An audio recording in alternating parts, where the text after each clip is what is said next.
Hey there everybody, Brian here. In this video I want to show you this car here. This is 2022 even, and this is a Hyundai Tucson, but it's a plug-in hybrid. If there's information you want about the car, 086-843-1945, call, text, WhatsApp, whatever suits, and I'll be happy to run through information on the car, or information on trading your car, or financing, or whatever you want to know. And of course it starts raining. How unusual. Anyway, Brian's my name, so like I was saying to you, give me a shout. I'll run through information on the car, or trading in your car, financing the car, if it's something you're considering buying. Anyway, so I'm going to show you around because it's flashing rain while it's starting. I'm just going to show you real quick about how specifically the plug-in hybrid kind of stuff works if you're unfamiliar with that.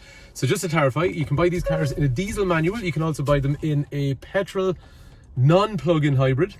To give you a really analogous and non-exact overview, because we still get a lot of people asking how the hybrid system works, and this is not a technical answer. The only way I can describe it to you is if you want it real simple. You got a petrol engine, which is 1.6 turbo, and you also have a battery pack. In the non-plug-in hybrid, it's a small battery pack. It's about like 1.49 kilowatt hours. So that's fine, and they work in tandem. So sometimes you can do a little bit of electric driving. This will be important at the end of the video. Like that red car over there, that's a non-plug-in hybrid. So that car basically, if it pulls out of here and drives up the road, it can do a little bit of electric creeping, where basically the car will do some electric driving, and then once you put your foot down and you want a bit more power, it'll require the use of the engine, and then once it's up at a cruising speed, it'll be able to do a little bit of electric driving and require the petrol engine. Essentially with those non-plug-in hybrids, what they're doing is continuously cycling between using the petrol engine and using the battery pack that's on the car. So to give you an analogy, if you cycle a bicycle obviously hard to cycle. If you cycle an electric bicycle, not that they work the exact same, but the premise would be that basically you're not pedaling as hard, which means you're not using as much energy. So in a non-plug-in hybrid, same thing again, you'll have the assistance from the battery, a little bit of electric drive, a lot of times combining both power sources, but essentially the petrol engine's not working as hard, which means it's working easier, which means it is not using as much fuel. And the other thing as well with that then is it also, you get more power because you get a little bit of power from the battery and the engine. Anyway, that's hybrid, which is non-plug-in. This is a plug-in. So the good news with the plug-in, you have normal fuel, so you put fuel into the car, same as the hybrid, you just put petrol into it, close the cap and away you go. The difference is, however, on a plug-in hybrid, you have a second cap over here, and that allows you to charge the car. Now, one thing to clarify, just before I go into the charging on this, if you never charge this car, okay? So a lot of people ask, if you never charge that car, it'll still behave like that one there. So it'll still do some electric driving. I can send you videos about this stuff. So it'll still do some electric driving and creeping and working in tandem with the battery like this car if you never plug it in. However, if you do plug it in, so this one had like a 1.49 kilowatt hour battery, this one has a 13.8 kilowatt hour battery, so you know it's significantly larger. What's that? It's going to be 2 into 14, like 7 or 8 times bigger.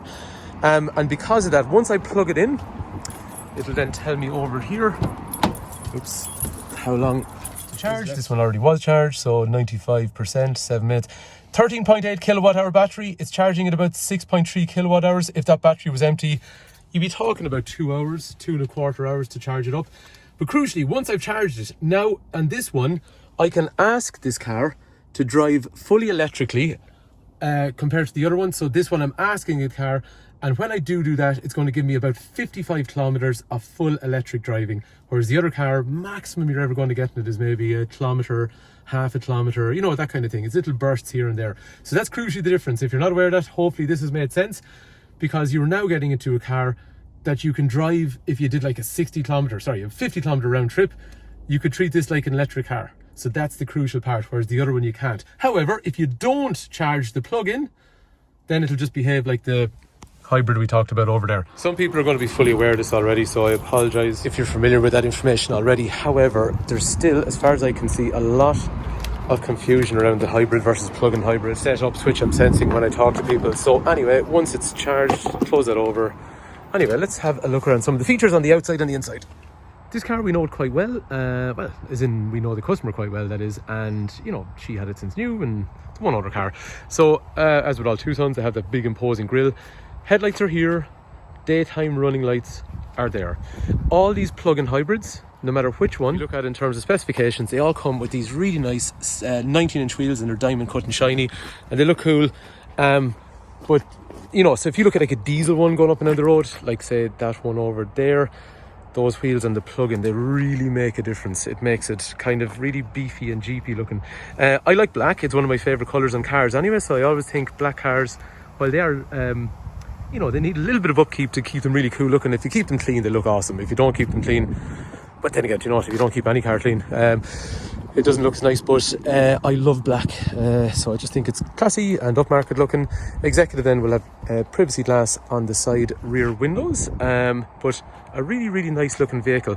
Just in terms of things like the boot, and actually one thing in these, just in case I forget, these are 4-wheel drive, unlike the non-plug-in hybrid. So this car is a 4-wheel drive vehicle, unlike the non-plug-in hybrid, which is 2-wheel drive.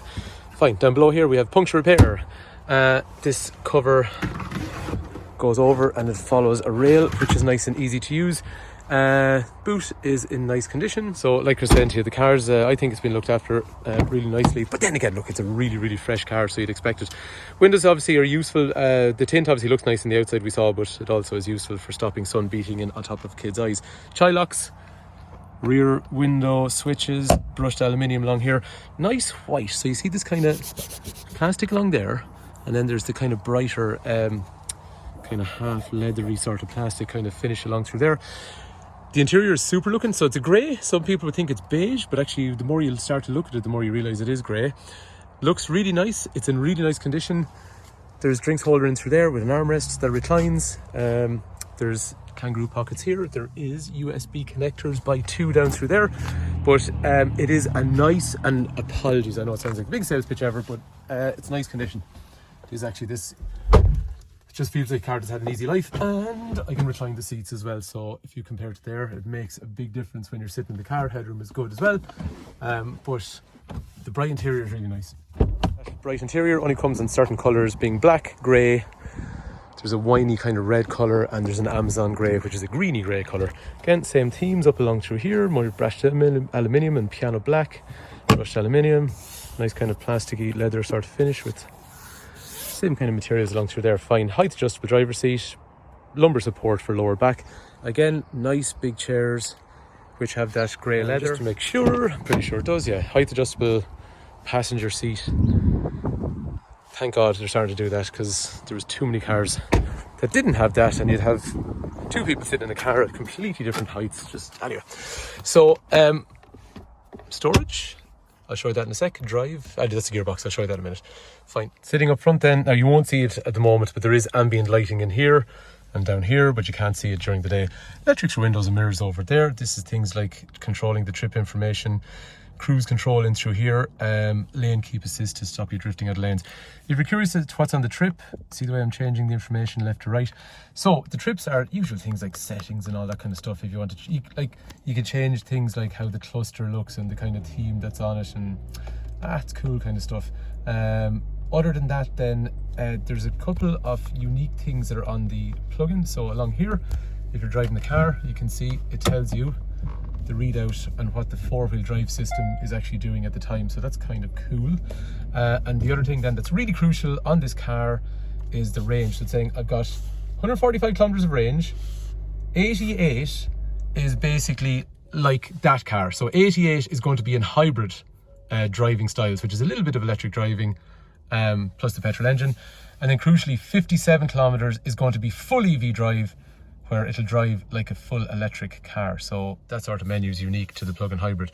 Like we saw, those dash clocks, they're all kind of completely customizable. Now, one button that is also on these, not on the other one, EV/HEV. So I can go into a hybrid mode, which basically means I want the car to behave like that, and it means I could drive 200 kilometers, and it means I could drive as far as I want, but I'll never use the electric, even if it does a small bit of creeping in this kind of hybrid mode. So in other words, if I select hybrid, okay, I've selected hybrid, it's like this doesn't exist. So it'll behave like the red car there, and what it'll do is it'll do a little bit of battery driving, and it'll work in combination with the petrol engine. However, that means so you can actually store the electric range till you get somewhere else. The other thing I was going to say then is, if you want, you could press it again, and you can see electric mode comes in, and now the engine revolutions have stopped, and now we can drive 57 kilometers like an electric car. There are some things that'll override electric, like if you floor the accelerator and you need maximum power, and by the way, this car is 265 horsepower when fully charged, and it is a fast car.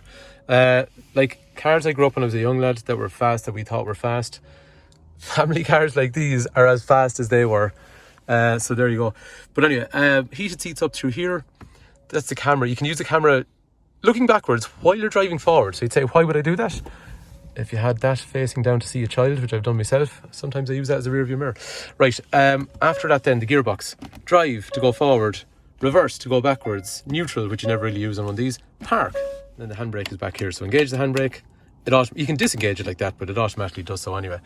Okay, the radio then will be, actually while renting for radio, just to disconnect the phone, heat controls, different temperatures on each side of the car. And after that then, if I go in through here, I get things like phone and all that kind of stuff, but crucially I've Android Auto or Apple CarPlay if I want to use things like Google Maps and all that kind of stuff as well. Anyway, we'll go for a quick drive in the car. I'll start off driving in electric mode, so you can see the engine revolutions are not doing anything. I'm in full EV mode. However, if I move back across into say hybrid mode, I can still do electric driving. So see along here, it's still doing electric driving. Now in a sec, okay, the engine will probably come back in to add some power, so you get both power sources like you do in this case. I'm going down a hill here, so eventually the electric mode comes back in again. But as you can see, it keeps interchanging between them. See the paddles here? So the paddles on the left, they're to go down the gears. So 4, 3, 2, 1, or alternatively the ones on the right, that's to allow me to go up the gears 2, 3, 4, 5, 6. You don't have to use them, but it's some people like engaging with the car in terms of how it drives. Tucson's great visibility, nice high cabin, but even like it's a big car, but it's still reasonably nimble. So to do like a 3-point turn like this, using the buttons, it's pretty cool because you just press the button and you're not using clutches and all that kind of stuff. So it's a pretty straightforward process. Power, 265 horsepower. So let's just floor it here so to show you the tachometer. So floored. Great power in this car. Really, really good power. And it drives nice, and it's nice and quiet and relaxed. But all Tucsons are, to be fair, anyway. But the dash is quite low, so you have really excellent visibility ahead of you. Feels like you got a big screen. So anyway, there you have it. That is our 2022 Hyundai Tucson. It's an executive and it's a plug-in hybrid. If there's any information you want on the car, please do give me a shout direct. 086 843 1945. Brian's my name. Hopefully the video has been useful, and hopefully the car's of interest. Thank you for watching.